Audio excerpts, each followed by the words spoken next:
Alright, so we're now in Kanazawa. We just got here a little while ago on the train. We looked up a place to go for some food. We picked out a sushi conveyor belt restaurant, which is very highly rated. So we just entered the mall, and right at the entryway they have some strollers here. He's never been in a stroller, so we can see how this goes. This is more for entertainment rather than actually needing to use this. Oh, she's eating it. Gross, gross, gross, no. She doesn't hate it. Tegan, do you like it? Right, so we came to our first Kaiden Sushi restaurant in Japan, which is a conveyor belt sushi restaurant. So far, so good. You can either pull items off the conveyor belt. Like normal, it's priced according to the color of the plate, or you can order specialty orders on the screen here. So we've done a little bit of both. I think I've ordered way more than Kristen so far. Yeah, I've got her pile. 2 plates and Justin. This is my pile and this is all mine. Although I did order a beer and they gave me a plate for that. That's just how they keep track of your bill. So I didn't really eat that many plates of food. Also, they gave me a plate for my soup too, which I guess you got. Yeah, that's true. So really, you just have 1 plate of sushi so far. So you're lagging. Yeah.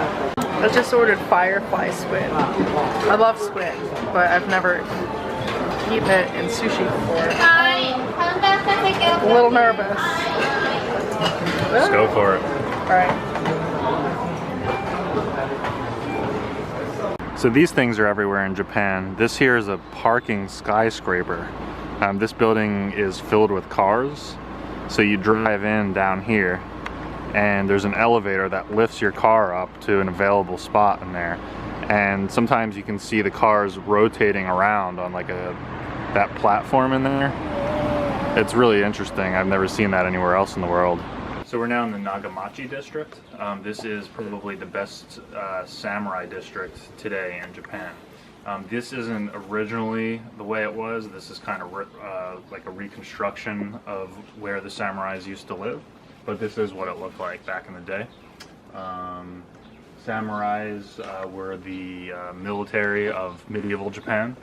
And I read that it made up less than 10% of the population. But despite that, their practices still exist today in martial arts and I guess common military strategy, modern military strategy. So there are a couple of houses I think that you can go inside. Most of them are closed to visitors. But it's got an interesting look to it. So we stumbled across some Kanazawa style hot dogs, and what is completely expected, they have the Philly dog here. Perfect staple of Kanazawa hot dog cuisine. I don't know what's on it. It looks like noodles are on it. I've never seen that in Philly ever. Yeah, it does look like a noodle. I guess it would make sense if it was like a cheesesteak on it. Even though that wouldn't be... There's no Philly style hot dog as far as I know. Sounds like you need to try it. Regardless, I'm getting one. Ugh, gross. I found out that the Philly hot dog is onion and cheddar cheese. It probably would have been my second choice, actually. It does sound kind of good. Should have gotten it. But I went with the... What did I go with? Onion dog? Onion sauce, which is sauerkraut. And of course, they have sponge bread on display. You're obsessed with that. You're obsessed with their obsession of it. You just don't understand. So we found the most American place in Kanazawa, and I'm excited. Yeah. Mainly because there's really no breakfast options. Like, it seems like all of Japan is closed until like 1 p.m. So you kind of have to take what you can get for breakfast. It's true. And I'm excited to have this rather than like packaged sandwiches. We are now at the Kenrokuen Gardens. This is the most famous site in the city of Kanazawa. This is one of the top 3 gardens in all of Japan. We just entered, so we haven't seen anything cool yet, other than this little pond here.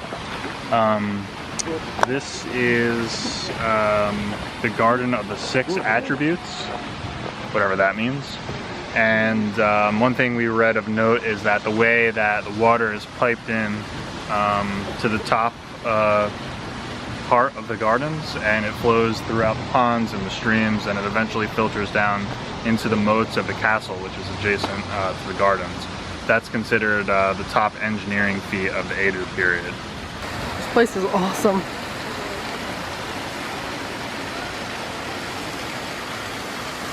Let me see you, fish. Don't play coy with me. Ha ha ha. Ha ha. How long were you thinking of that one? Just thought of it. Oh. I'm just that quick. You're witty enough to be a geisha. These two girls in their kimonos are more popular than Tegan in this park. We can't have that, Tegan. Can we? Here's a good example of how they're holding up the tree limbs.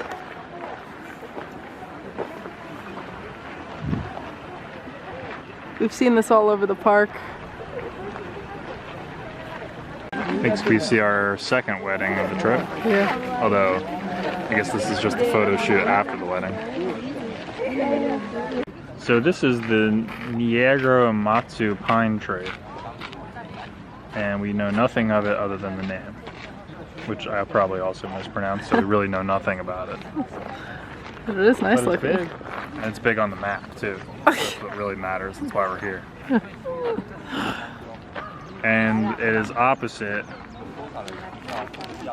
the Miejakunin Monument, which we read on the sign commemorates those who died in a battle in the 1800s. I love the kimono here. But sometimes they wrap them a little bit tightly around the legs, so it kind of makes their stride isn't as wide as it should be. Like their gait is truncated because of it.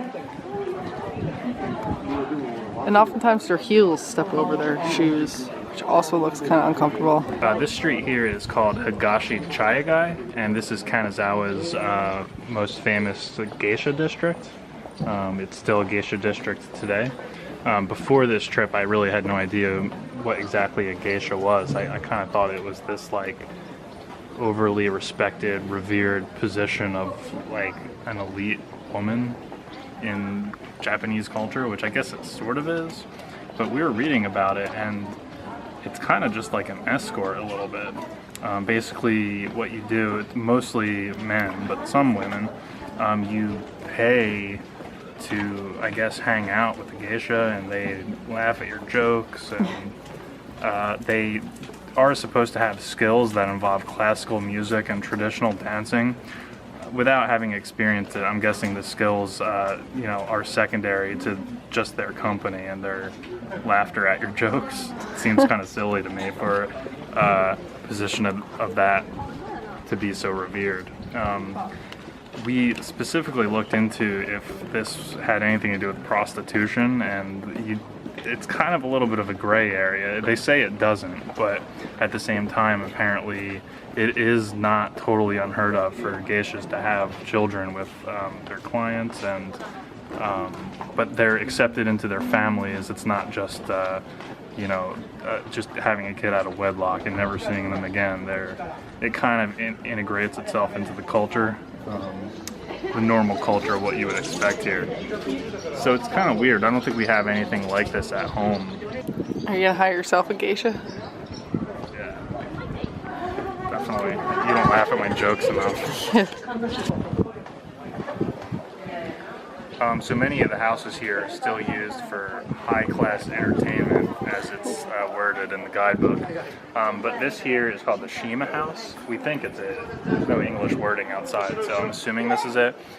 This is open to the public, so we're going to go inside and see what it looks like on the inside. Alright, so we just exited the Shima House. We weren't allowed to take any pictures or videotape anything. In fact, they forced us to put our cameras into a locker. So there was no chance of even secretive videos, which I like to do from time to time. We walked around. There was a lot of tiny rooms that I guess the geishas would play their harps, recite their poems, sing, fan themselves, and do other things. We saw a recorded geisha performance, which made Tegan very happy because she's not allowed to watch any TV, but we allowed it for like the 30 seconds. Anyways, that was enough for us to decide that we're not going to actually watch a real geisha performance. I was willing to spend the money because I was interested in watching it, but it was pretty basic. It just seems like a glorified escort service. It's pretty much, things to get men into the room and probably tell their wives like, no honey, I watched her performance, it's okay. She played the harp. And that's it. It was like $9 for both of us to go through. God. And it took, what, like 10 minutes to walk through? Yeah, and that was because we were walking slowly and we got lost. It's just, I don't know, whatever. We went into a geisha house. Alright. Say no to geisha hood, Tegan. So we're now on Kazumachi Street. This is another street with some geisha houses on it. We still haven't seen any geisha. They're probably inside doing geisha things. Walking down unknown alleys is probably a no-go in a lot of countries, but in Japan it's totally fine. Unless we're the first people to get murdered here. No! We're in Omicho Market, and they sell clothes, fish, vegetables, flowers, you name it.